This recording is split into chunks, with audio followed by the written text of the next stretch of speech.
Oui, merci Aimé pour votre question. En effet, vos enfants vont passer beaucoup de temps à jouer cette année. Euh, En fait, on a un programme cycle qui vise le niveau préscolaire. Puis, dans ce programme-là, on vise beaucoup le jeu pour favoriser le développement et l'apprentissage des enfants. C'est qu'en fait, par le jeu, les enfants vont prendre plus de risques. C'est en fait un des chercheurs de l'éducation, on a Vygotsky entre autres, qui prônait beaucoup le jeu justement pour la prise de risque. En prenant des risques dans le jeu, les enfants vont sortir de leur zone de confort plus facilement et ils vont essayer des habiletés ou des actions euh, avec lesquelles ils ne sont pas encore tout à fait à l'aise ou qui sont non maîtrisées encore pour eux. Et justement, ils vont s'y améliorer et tranquillement, ils vont évoluer comme ça.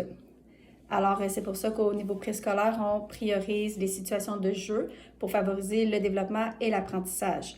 Donc, on va passer au quotidien 2 périodes de 45 à 60 minutes par jour de jeux libres et accompagnés. Libre, ça veut dire que les enfants initient eux-mêmes leur jeu. Et accompagné, ça veut dire que l'adulte, l'enseignante, va accompagner les élèves, va les guider, va pouvoir les aider à amener leur jeu un petit peu plus loin. On va pouvoir les aider à faire des petits plus comme pour acquérir de nouveaux apprentissages, par exemple. En milieu éducatif, on va surtout travailler avec 4 types de jeux. On a le type fonctionnel, c'est surtout de la manipulation et des jeux de répétition. On a des jeux de construction, on va avoir le coin bloc par exemple. On va avoir le coin de jeu symbolique, donc coin cuisine par exemple. Puis aussi on va avoir les jeux de règles. On a des jeux avec des cartes Djeco, on a des jeux serpent et échelle aussi. Donc, si vous permettez, je vais vous donner un exemple de jeu symbolique. La semaine dernière, on est allé à la bibliothèque et le lendemain, il y a un petit groupe d'enfants qui ont initié un jeu. Ils faisaient semblant qu'ils voulaient aller, qu'ils allaient à la bibliothèque. Donc, tout d'abord, il y a eu chacun s'est donné des rôles. Et déjà là, on a vu la négociation entre 2 petites filles qui voulaient être la bibliothécaire. Et il y a le petit garçon aussi qui s'est proposé pour amener une solution. Donc déjà là, le petit garçon a pris un risque, parce qu'en temps normal, je ne suis pas certaine que ce petit garçon-là aurait pris le risque, mais il a annoncé une solution comme quoi les 2 petites filles pourraient se partager le rôle au cours du jeu. Puis par la suite, bon, le rôle de la bibliothécaire a été pris. Le petit garçon en question, lui, a voulu être le chauffeur d'autobus. Puis après ça, on a eu une autre petite fille qui voulait être la bibliothécaire. Puis on a eu aussi quelques autres élèves que c'était correct pour eux d'être... en fait, c'était des enfants. C'est des enfants préscolaires. Mais ils voulaient jouer à être des élèves pour aller à la bibliothèque. Donc, c'est ça. Déjà, dans la mise en situation, dans leur mise en scène de leur jeu, on a vu que les enfants ont pratiqué leurs habiletés sociales parce qu'ils ont négocié pour leur rôle. Le petit garçon, lui, a pris un risque en amenant une solution. Les petites filles ont fait un compromis en disant « OK, on va se partager le rôle chacune de notre tour ». Les enfants se sont aussi entraidés parce qu'à la suite de l'annonce du garçon qui voulait être le chauffeur d'autobus, bien, les autres enfants sont allés aussi chercher des chaises pour simuler l'autobus. Puis aussi, tout au long du jeu, les enfants ont fait preuve de contrôle d'inhibition pour rester dans leur rôle. Alors, en tant qu'adulte, moi, je peux prendre différents rôles lors de ces périodes de jeu-là. Je peux prendre un rôle non engagé, c'est-à-dire que je laisse les enfants jouer puis j'interviens pas. Je peux prendre un rôle d'observation, c'est-à-dire que je vais plutôt observer les enfants pour aller chercher, pour regarder est-ce qu'il y a des nouvelles habiletés qui ressortent ou est-ce que je vois des choses que je pourrais travailler dans d'autres situations. Je vais vous énumérer un petit peu les autres rôles parce que ça peut être long. Sinon, il y a metteur en scène, co-joueur, leader de jeu et directeur de jeu. Alors, lors de l'activité que je vous ai parlé de la bibliothèque, les enfants commençaient à jouer, donc j'en ai profité pour juste les observer. Je me disais au début, ça allait être juste une petite opportunité pour les observer.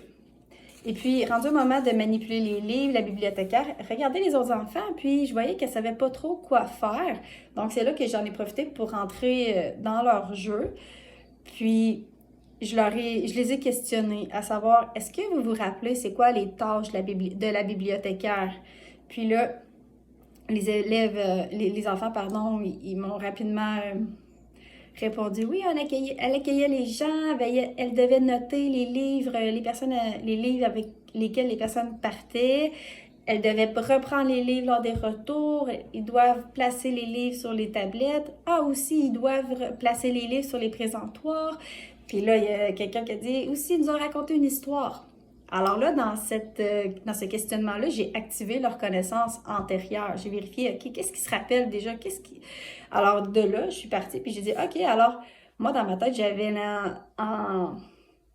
j'avais comme objectif de vouloir les amener à utiliser le langage pour des fonctions avec un but, là, dans un objectif de fonction. Donc, je leur ai dit, OK, alors quand la bibliothèque accueille les gens, quand le bibliothécaire accueille les gens, qu'est-ce qu'elle veut faire? Là, je les amène, OK, elle veut entrer en contact avec les personnes. Ça, nous, on le sait, c'est une fonction interlocutive. Après ça, la bibliothécaire vous a nommé ses tâches. Alors, elle vous a informé de ses tâches.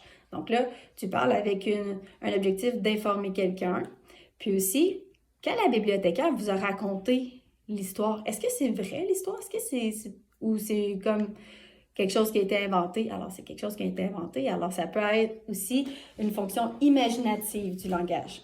Alors, c'était les apprentissages que j'ai voulu leur amener et qui, eux, ils s'en ont pas vraiment aperçus. Puis, je leur ai proposé par après de dire, là, quand on parle, on sait pourquoi.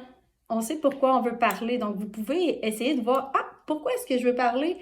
Vous pouvez vous donner un objectif de dire, OK, moi, je vais parler une fois pour informer, une fois pour entrer en contact avec quelqu'un ou une fois que je vais vouloir dire quelque chose qui n'existe pas, une fonction imaginative. Alors, ils ont repris les notions puis ils les ont réutilisées dans leur jeu. Alors, cette méthode d'enseignement-là accentue la motivation et l'engagement des élèves parce qu'ils y voient un sens. C'est pas juste de les laisser assis et de dire, OK, bonjour, nous avons 3 fonctions du langage. Nous avons la fonction informative, la fonction interlocutive et la fonction imaginative. Bla, bla, bla. Ils sont assis puis ils font rien. Non, là, ça n'a pas été ça. J'étais avec eux, on était en situation de jeu, je leur ai posé des questions, puis je dis, OK, hey, on les met en pratique, on essaye ça, puis ils ont tous embarqué, là. Alors, ces apprentissages-là aussi, ça va rester plus longtemps. Donc, ce qu'il faut se rappeler, c'est qu'en situation de jeu, en tant qu'enseignante, on repère les opportunités, puis on peut aussi amener des enseignements qui sont non explicites. Puis en amenant ça, on fait juste élargir l'éventail de ce que l'enfant est capable d'apprendre. Et c'est ça un des grands objectifs du niveau préscolaire. C'est pas de les bourrer le crâne pour qu'ils sachent écrire son nom puis son adresse au complet à la fin. Non, on veut élargir l'éventail de ce qu'il est capable d'apprendre. Merci. Est-ce qu'il y en a d'autres qui ont des questions? Oui, M. Berland.